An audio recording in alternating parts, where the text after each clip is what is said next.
Biden was on The View on Wednesday. He was in New York City because of the UN. Netanyahu spoke there this morning, and there was a mass walkout of member states. We will play that for you later in the show.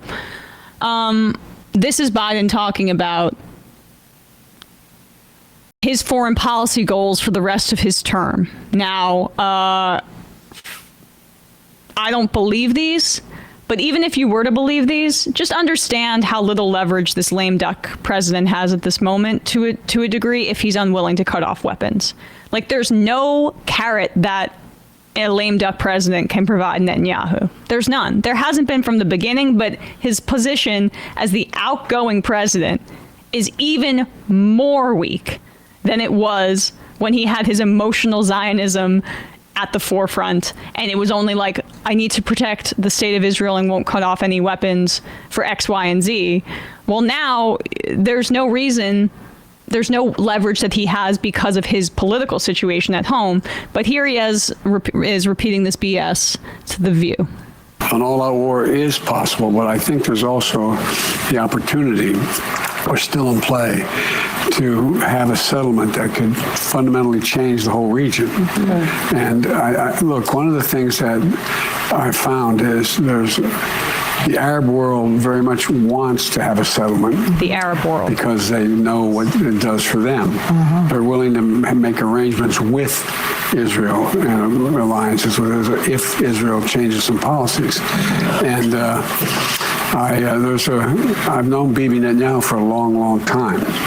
And I'm a very strong supporter of Israel. I make no bones about it. Mm-hmm. I said years ago I was a Zionist. All a Zionist means is that there needs to be an Israel. Mm-hmm. And the fact is, though, that Bibi has a picture I signed for him when he was a young member of the embassy here in the United States. And he was 8x10 picture. He asked me to sign. I wrote, Bibi, I love you, but don't agree with the damn thing you say or do, Joe. Yeah, I love you. And I do, and he's right. I don't agree with his position. There needs to be a two-state solution. Ultimately, it needs to happen. There's a way to do it, and they have a possibility. I don't want to exaggerate it, but a possibility if we can deal with a ceasefire in Lebanon, that it can move into dealing with the West Bank. But we also have Gaza to deal with. And so, but it's possible, and I'm using every bit of energy I have with my team, and you know from the Defense Department, you know it well, to get this done. There's a desire to see change, in the region.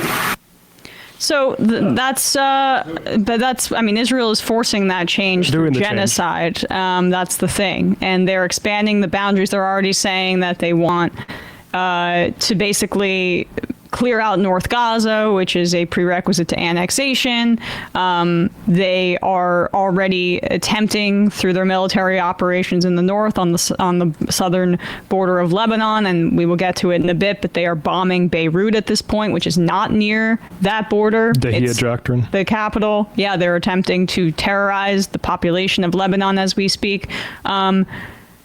They are attempting to achieve their aims through force. So the problem when he talks about the Arab world in this very, I would call it a racist way, where they flatten this complex tapestry of cultures and of incentives and societies in this region that we've exploited for decades for its oil. When he talks about their desire, is it the people's desire? Because the United States continues to fund and prop up and undemocratic leaders in Jordan, in Egypt, in Saudi Arabia. All these Arab partners, as we scream about democracy, are totalitarian, and that's who we deal with by design, by the way. Because when you could just have to deal with one guy at the top, and you can just pay him off with military aid. Egypt's border security is fine, by the way. You know why that is in part? It's because Sisi gets a bunch of money from the United States and agrees to be complicit in the Gaza genocide happening along Egypt's border. And then Israel's going to respect their sovereignty. But for the other countries that they want to expand into, whether it be Jordan, whether it be Syria, whether it be Lebanon, there isn't that same consideration. They want that entire coastline as much as they can get, and they're taking this as an opportunity to do so. So Biden there. Give me a break, dude. They're working tirelessly. Well, like, I don't know. You could be working tirelessly to go on, Matt. What's so frustrating about this is like, and it's on the journalists who act like they are reporters after a football game asking an offensive coordinator about how to do some sort of abstruse adjustment. It's very clear that it's not the Arab partners and their kingdoms that we need to send emissaries to get to work on. Israel, who we are backing up with aircraft carriers and missile defense, is the problem, is the obstacle, and everything that emphasizes the other, whether it's Lebanon, whether it's people in the West Bank, whether any Palestinians, whether it's that is to point out that like what they're doing is just this is imperial conquest, what we're seeing in front of our eyes. Yeah. We're dealing with Gaza, yes, because that's going to be wiped off the map, literally. Finkelstein was on Glenn Greenwald's program saying Gaza won't be rebuilt. I think that's been pretty apparent, like that they're never going to allow that unless it's going to be like hotels owned by Israelis. And so, yeah, like it's wild to see just brutal conquest try to be translated into some sort of liberal, acceptable order. But that's all we're seeing is just lies by one of history's greatest monsters. Bibi is a Hitler. Biden deserves to be like Milosevic. Talks about like what, Chamberlain? I mean, in terms of enabling it, but it's worse than that because he's literally calling him his buddy. He's saying, Bibi, you're my friend. Yep. Little Bibi. Hitler, you know, I signed this for you, buddy. I mean, it's ridiculous. It's insane. And so this is why I just like his personal friendship with Netanyahu, the idea that this is in any way something that we should be like telling on daytime TV as like a cozy story to assure people that the ceasefire is just around the corner is insane. And my hope is that Harris is going to break from this, that she doesn't, I know has at least the sense not to show up to his frickin' speech and has the sense to not embrace him and be cold in their optics meeting, which Trita Parsi and other people points out. It sounds silly, but this is kind of some of the signals that you do in diplomacy and things like that, that break is more than just that aesthetic, that it's substantive. That's the hope. But Biden, you just can see, is completely ill-equipped to meet this moment in terms of his ideology, in terms of his constitution, in terms of his aims. When he talks about an agreement, he means the Abraham Accords, the continuation of a Trump-era policy that forces normalization between Saudi Arabia and Israel based on security assurances that we would give to Saudi Arabia and weapons. Why in God's name are we giving weapons to Saudi Arabia to solidify the position of a state that is collapsing in a death spiral where it kills everybody around it, to solidify their position and give arms to Mohammed bin Salman, who I don't know if Biden remembers this, but and literally I don't know if he remembers this.